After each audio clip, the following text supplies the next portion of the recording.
स्त्री शिक्षणाची मुहूर्तमेढ रोवणारे क्रांतीसूर्य महात्मा ज्योतिबा फुले आणि क्रांतिज्योती सावित्रीबाई फुले यांच्या जीवनावर आधारित सत्यशोधक चित्रपट काही दिवसांपूर्वीच रिलीज करण्यात आलाय। समाजात महिलांना मानाचे स्थान मिळावं यासाठी ज्योतिबा आणि सावित्रीबाईंना सामाजिक संघर्षाचा मोठा सामना करावा लागला। मात्र आपल्या व्रतात कोणताही खंड न पडता सावित्रीबाईंनी स्त्रियांना शिक्षण मिळावं यासाठी कठोर परिश्रम घेतले। त्यांच्या संपूर्ण जीवनाची गाथा या चित्रपटामध्ये मांडण्यात आली आहे। आंतरराष्ट्रीय स्तरावर अनेक पुरस्कार या चित्रपटाला देण्यात आलेत। महात्मा फुले आणि सावित्रीबाईंचे कार्य भावी पिढीपर्यंत पोहोचवण्यासाठी हा चित्रपट सर्वांनी बघावा असं आवाहन शिवसेना शहर प्रमुख अरविंद वाळेकर, माजी नगराध्यक्षा मनीषा वाळेकर आणि चित्रपटातील कलाकारांनी केलंय। अंबरनाथमध्ये सत्यशोधक हा सिनेमा रिलीज झाला आहे आणि तो खास करून शासनाने टॅक्स फ्री केलेला आहे। त्याची माहिती देण्यासाठी माझे सर्व मित्रपरिवार आमच्या अंबरनाथमध्ये या ठाणे जिल्ह्यामध्ये परिसरामध्ये ज्यांनी पोलीस अधिकारी कर्मचाऱ्यापासून तर पोलीस अधिकाऱ्यापर्यंत ड्युट्या केल्या, या अंबरनाथ कसं होतं आणि कसं झालं इतके चांगलं सुंदर, तर याचे साक्षीदार हे आमचे पोलीस बंधू आहेत। आणि ते आज इतके सण रिटायर झाल्यानंतर देखील मला भेटायला आले, मला खूप आनंद झाला। आणि त्यातलेच एक बंधू आमचे वसंत पाटील यांनीसुद्धा त्या सत्यशोधक या फिल्ममध्ये छोटासा रोल केलेला आहे। त्यांनी मला माहिती सांगितल्यानंतर आम्ही बोललो की आपण सगळेजण एकत्र भेटूया आणि नागरिकांना आवाहन करू की हा पिक्चर नक्की बघावा। आम्ही नगरपालिकेमार्फत यापूर्वी अनेक वेळा महात्मा ज्योतिबा फुले आणि सावित्रीबाई फुलेंबाबत खूप कार्यक्रम केलेले आहेत आणि हा खऱ्या अर्थाने हा पिक्चर जर पाहिला तर लोकांना आणखी त्यांच्या ज्ञानात भर पडेल।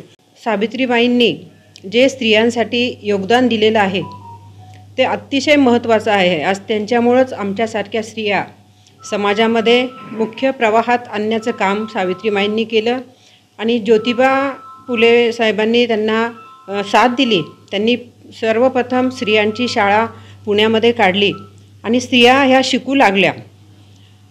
स्त्रिया शिकताना त्यांना शिक्षण देताना सावित्रीबाईंना जो त्रास झाला, काही समाजकंटकांनी त्यांना इतका त्रास दिला की त्यांच्या अंगावर शेणामातीचे गोळे फेकले, तरी देखील त्या थांबल्या नाही आणि त्यांचं जे व्रत होतं स्त्री शिक्षणाचं ते त्यांनी पुढे चालू ठेवलं आणि त्यांच्यामुळंच आज आमच्यासारख्या स्त्रिया या समाजामध्ये मानाचं स्थान आम्हाला मिळतं आहे।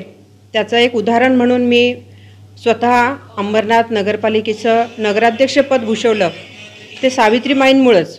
आणि अजून एक गोष्ट मला आवर्जून या ठिकाणी सांगावीशी वाटते की जसं ज्योतिबांनी सावित्रीबाईंना पुढे केलं तसंच माझे पती अरविंद वाळेकर साहेब आणि सर्वच समाजातील जे बंधू आहेत, मग कोणी त्यांचे वडील असतील, आपले पती असतील, भाऊ असतील, हे सगळेजण स्त्रियांना पाठिंबा देतात आणि त्यांना आज शिक्षणासाठी असेल, नोकरी करण्यासाठी, राजकारणामध्ये असेल, समाजात पुढे आणण्यासाठी ज्योतिबासारखंच काम आमचे बंधू देखील करतात। तर मी सावित्रीबाईंचे उपकार आम्ही स्त्रिया कधीच विसरू शकत नाही। तर त्यांनी जे काही समाजासाठी काम केलं आहे, स्त्रियांना मुख्य प्रवाहात आणण्यासाठी जो त्यांनी संघर्ष केला तो खरंच वाखाणण्याजोगा आहे। त्यांना मी कोटी प्रणाम करते आणि सर्व माझ्या अंबरनाथमधील आणि सर्व ठिकाणच्या माता भगिनींना आणि समाजातील सर्व बांधवांना देखील विनंती करते की हा जीवनपट आपण आवर्जून पाहावा। प्रत्येकाला सावित्रीबाई किंवा ज्योतिबा वाचणं शक्य नाही, परंतु 3 तासाच्या ह्या चित्रपटामधून आपल्याला सावित्रीबाई नक्कीच कळतील।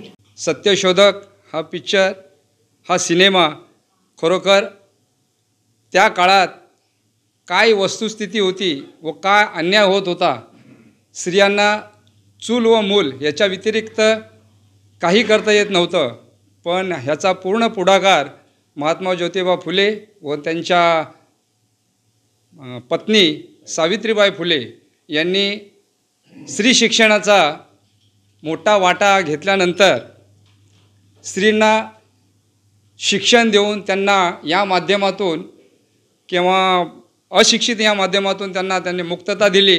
येथील नागरिकांना जाहीर आवाहन केलेलं आहे, तरी त्यांनी सर्वांनी पिक्चर पाहावा, सिनेमा पाहावा व काय वस्तुस्थिती सद्यस्थिती काय आहे ती त्या माध्यमातून कळेल ही मी विनंती करतो।